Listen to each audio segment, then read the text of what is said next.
Hey, this is Cam, one half of the Football Frame of Mind podcast team. Just giving a NFL preview of week 4. Um, Obviously, week 3 we saw some great things, man. A 70-point victory. Haven't seen that probably ever. And we saw some crazy upsets. Colts, Ravens, and I won't say I forgot the other upset, but that was one that stood out to me anyway because my team, duh. But obviously, week 3 is in the books. So now we're going into week 4. Still got some 0-3 teams, man. Still trying to fight for that first win. But before we get into week 4, I want to give a big shout out to Off the Ball Network for allowing us to continue to grow our brand and continue to reach new audiences across the sports landscape. So big shout out to them. So we get into week 4. Like I said, some great games this week, man. But I'll start off with the obvious, man, the Dolphins and Bills.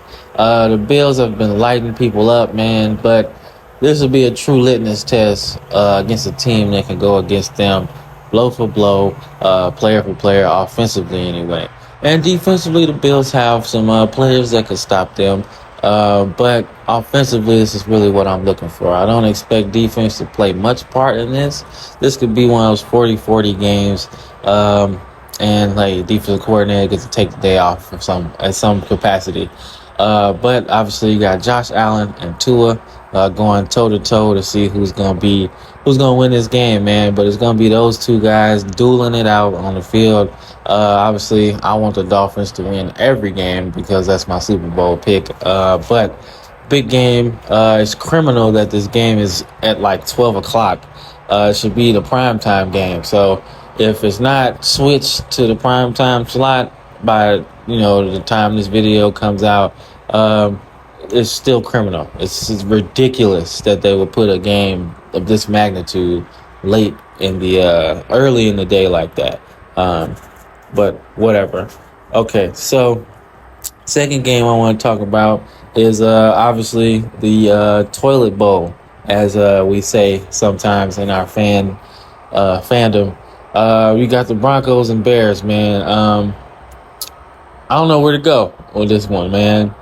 But two really, really bad teams in a really, really bad place. Obviously, I could talk about better matchups than this. But I want to talk about this game because of the implications moving forward.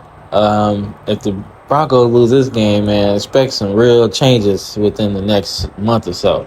October is going to be really, really, really funny or really, really cool to watch how they either bounce back from this horrible start or how they implode within themselves after that. Now, the Bears, I think they can win this game just because I have more faith in Justin Fields than I have Russell Wilson. So I think the Bears will win this and get their O off of the board. So I'm gonna talk about the Saints and Buccaneers, man. Give my boy Brandon some love. Obviously, Derek Carr's health is important. So I do think that they have way more talent than the Buccaneers. But the Buccaneers are playing at a high level, man. Baker Mayfield's having a career resurgence. And it feels like he's going not back to his Cleveland days, but looking more confident out there. And Mike Evans looks like a really future Hall of Famer, man. I mean, his numbers speak for themselves. He's really, really good. I mean, he's looking like a weapon that Baker can really trust out there. So I don't really know what they have in the run game per se, but I do think if Derek Carr plays with Alvin Kamara coming back, I believe, I think the Saints can take this game because I like what they have on defense, and but it's predicated on Derek Carr's health. So if he comes back and plays and they don't have to go back up, I got the Saints winning this game just because they have a little bit more. Okay, last game I really want to talk about um, is let's see. Uh, all right, I'll go Ravens and Browns. That's the last game I'm talking about, man. Okay, so looking at this, obviously the Browns lost their running back in Nick Chubb. He's gone for the year. We might be down two running backs this for this game because we lost Dobbins in week 1, and Gus Edwards left the game with a concussion. So um, I really don't know what to expect, man. I'm really sold on the Ravens defense, right? But I'm not sold on our offense. And Deshaun Watson looked pretty good, man. So I think this might be one of those ugly games because the Browns have a good defense.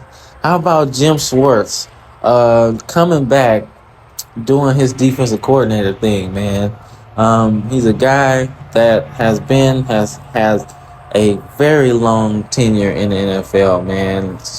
Maybe a couple stints as a head coach at some point, but he's had some really good defenses in this league. So it's interesting to see what he does, man, with this defense and how they attack Lamar Jackson, man. And for us, how we gonna get after Deshaun Watson, man? I mean, shoot, we play a running quarterback, dual threat quarterback at practice.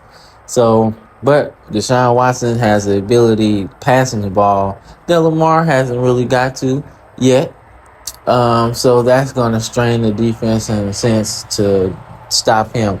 But can Lamar make the passes necessary to win this game? I'm rolling with the Ravens against Cleveland, but in a defensive struggle because both defenses are really good. So, like I said, that is our NFL recap, not recap, but preview for week 4. We look forward to hearing what y'all think about this week. And don't forget to like, subscribe, leave some comments, feedback as well to see how we can get better. And always a big shout out to Off the Ball Network for giving us this platform. So I'm Cam, one half of the Football Frame of Mind podcast team, signing off.